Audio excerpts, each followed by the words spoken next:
Hello everyone, start करते हैं आज के एडिटोरियल को, जिसमें हम डिस्कस करने वाले हैं कि आखिरकार हाल ही में गुजरात में 11 कैदियों को छोड़ दिया गया।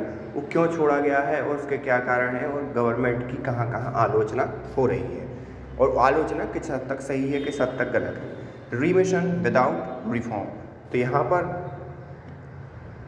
रीमिशन मतलब होता है कि आपने अगर किसी कैदी को ये देखा कि हाँ वो कैदी अच्छा काम कर रहा है या अच्छे ढंग से रह रहा है, तो आप क्या कर दो, उस कैदी को क्या छोड़ दो। उसकी सज़ा मान लो 20 साल की है, 25 साल की है, लेकिन आप उससे पहले ही उस कैदी को छोड़ दो। तो ये आपका रीमिशन कहलाता है। Premature release of prisoner must be done with discretion and wisdom.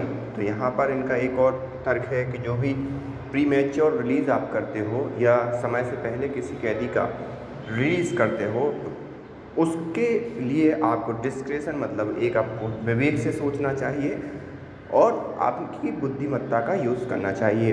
The release of the 11 convict sentence to life for the heinous murder of the 7 people and the gang rape of 3 women's during the Gujarat communal programme of 2022 is questionable decision by the state. तो यहाँ पर राज्य सरकार ने जो 11 कैदियों को छोड़ने का डिसीजन लिया है, जो गुजरात दंगों के दोषी थे, 11 मर्डर और 3 वुमेन्स के साथ 7 पीपल का उन्होंने वो किया था हीनियस क्राइम, और 3 वुमेन के साथ उसमें रेप किया था।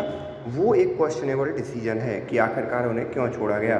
On the face of it is also appear to be illegal as their term seems to have been remitted without the required consultation with the union government. तो यहाँ पर एक और चीज़ क्वेश्चनेबल यहाँ पर होती है कि जो रिमिशन का प्रोसेस है या जो संविधान में जिसकी प्रोसेस है, उसमें राज्य सरकार और केंद्र सरकार दोनों के डिस्कशन के बाद ही लोगों को छोड़ा जाता है। तो ये कैसे हुआ कि राज्य सरकार ने अपने आगे आके निर्णय ले लिया बगैर यूनियन गवर्नमेंट के डिस्कशन के।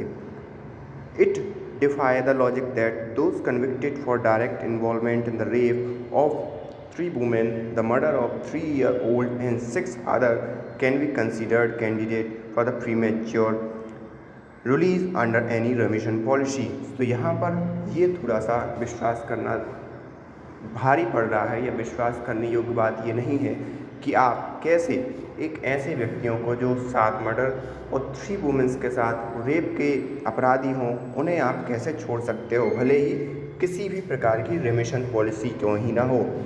One of the convict had obtained an order from the Supreme Court in May, under which Gujarat, the state in which the crime occurred, was held to be appropriate government to consider his premature release। तो यहाँ पर एक जो convicted था, उसने supreme court से ही एक निर्देश ले लिया था, या उसे एक अधिकार मिल गया था कि जो भी गुजरात सरकार निर्धारित करेगी उसके बारे में वही होने वाला है। मतलब अगर गुजरात सरकार चाहती है कि उसको रिलीज़ कर दे तो रिलीज़, और नहीं तो उसको वो किया जाएगा। One of the convict had obtained the court had asked the state to decide the application under its 1992 remission policy as it was relevant one of the date of conviction in 2008। तो यहाँ पर court ने state से ये कहा कि आप 1992 की जो रेमिशन पॉलिसी है उसको ध्यान में रखते हुए ये चीज़ करें। It was the relevant one of the date of conviction in 2008, और ये डेट थी कन्विक्शन की 2008 की। However it is difficult to treat this as a waiver of the requirement under section 435 of the code of criminal procedure which make consultation with the centre mandatory. अब यहाँ पर चलिए और सब बातें छोड़ देते हैं, लेकिन जो सेक्शन है जिसके तहत इनको सजा माफ़ी दी गई है, उस सेक्शन में ये कहा गया है कि आपको केंद्र सरकार और राज्य सरकार को मिलकर बैठकर बात करनी चाहिए, फिर आप उस पर निर्णय ले सकते हैं। Further constitution bench in 2015 held that consultation meet concurrence in the provision. तो यहाँ पर कंसल्टेशन मीन्स एक 2015 में एक निर्णय आया, बेंच के द्वारा दिया गया। उसने ये कहा कि कंकरेंस और कंसल्टेशन होनी चाहिए दोनों के बीच। इन 2015 the remission also run contrary to the spirit of contemporary thinking of treating crime against women and child, especially rape combined with murder as so heinous that the perpetrators should not be considered for the remissions। तो यहाँ पर जो भी किसी भी प्रकार की आप रेमिशन की पॉलिसी करते हो कॉन्ट्रेडिस, उसी समान रूप से आपको इस चीज़ की भी स्पिरिट का भी ध्यान रखना, कॉन्टेम्प्रेरी मतलब समकालीन उन चीज़ों का भी आपको ध्यान रखना चाहिए कि आप किसी ऐसे क्राइम जो वुमेन और चाइल्ड के अगेंस्ट हुए हैं उनको कैसे ट्रीट कर रहे हो। It is not clear if the committee that recommended remission had considered the disquieting effect the release of these prisoners might have on survivors and other members of the affected community।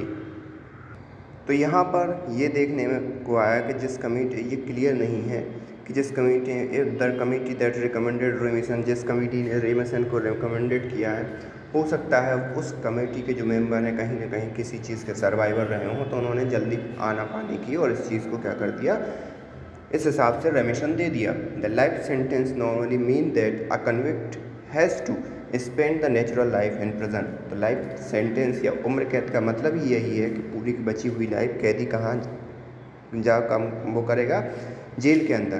The CRPC does permit premature release in the form of remission or commutation, but it should be based on the legal and constitutional scheme। CRPC जो है हमारे यहाँ की दंड संहिता, दंड विधान, उसमें रेमिशन की पॉलिसी है, लेकिन उसमें लीगलिटी होनी चाहिए कॉन्स्टिट्यूशनल स्कीम की, and not on the rural whimsy. Rural whimsy मतलब, विम्सी मतलब एक ऐसा होता है चीज़ें कि आप अपने हिसाब से चीज़ों को गढ़ दो, आप अपने हिसाब से चीज़ों को लिख दो, तो उसे हम विम्सी बोलते हैं। तो ऐसा ना हो, ऐसा नहीं होना चाहिए कि रूलर मतलब जो कि शासन में है वो अपने हिसाब से चीज़ों को गढ़ के और उन नियमों का फ़ायदा उठा के आगे बढ़ जाए। The ruler of the power of remission has been conferred on the union and state government apart from the sovereign power of clemency enjoy by the presidency of and governor. तो यहाँ पर जो रेमिशन की पॉलिसी है उसका power है वो दोनों के हाथ में है, दोनों की सहमति होगी, किसकी, यूनियन गवर्नमेंट और स्टेट गवर्नमेंट की, तभी आप किसी दोषी को क्या कर सकते हो, उसकी सज़ा माफ़ कर सकते हो। ऐसा नहीं है कि सॉवरेन पावर जैसी राष्ट्रपति के पास होती है, गवर्नर के पास होती है, और वो किसी भी सज़ा को क्या कर देते हैं, इंटरफेयर कर देते हैं, तो ऐसा नहीं है। सो element of grace while the benefit of the रेमिशन ought not to be denied to anyone without a ray of hope that they will be free one day. It is a power to be exercised with discretion and wisdom। तो यहाँ पर जो benefit है रेमिशन का इस प्रकार से ought not to be denied to anyone without a ray of hope that they will be free one day। तो यहाँ पर दोषियों के मन में इस प्रकार की भावना नहीं आनी चाहिए कि रेमिशन की पॉलिसी के कारण वो कहीं ना कहीं एक न एक दिन फ्री हो जाएंगे। तो इसे बहुत विवेक और बुद्धिमत्ता के साथ यूज़ करना चाहिए। Further any decision on the remission should be link to the conviction, expression of regret and some promise of reforms. तो यहाँ पर जो भी डिसीजन है रेमिशन का उसको लिंक किया जाना चाहिए कन्विक्ट्स की एक्सप्रेशन ऑफ रिग्रेट के भाई जो कैदी है वो उस पर माफ़ी मांग रहा है, उसे रिग्रेट है, and some promise of reform, और यहाँ पर कुछ रिफॉर्म की भी बात होनी चाहिए। It would be unjustified if given for political consideration merely because of elapse of minimum number of year they have to serve. तो यहाँ पर इस बात से ये मतलब पॉलिटिकल कंसिडरेशन को इस हिसाब से ध्यान रखते हुए नहीं किया जाना चाहिए कि उनके पास अब कम समय है या जो भी है मिनिमम नंबर ऑफ ईयर है, तो उसे उस कैदी को क्या कर दो, माफ़ कर दो। With an assembly election due in Gujarat and the end of year it is difficult not to read political significant into the decision. अब यहाँ पर गुजरात के इलेक्शन है आगे आने वाले कुछ महीनों में, तो इसका जो पॉलिटिकल सिग्निफिकेंस है, पॉलिटिकल महत्ता है, वो किसी से छुपी नहीं है। The site of the release convict being greeted and fated on the release will not sit easy on the country's conscience। तो यहाँ पर किस प्रकार से इस चीज़ को देखा जाएगा, ये देश में कोई भी किसी भी आराम से समझ सकता है। तो ये पूरे के पूरे व्यू राइटर्स के हैं। तो आई होप आपको ये समझ में आए होंगे। So thank you for this editorial and thank you for today. अगर आपने चैनल को सब्सक्राइब ना किया हो तो please hit the subscribe button and also join our Telegram channel, जिसकी मैं लिंक आपको डिस्क्रिप्शन बॉक्स में दे दूँगा।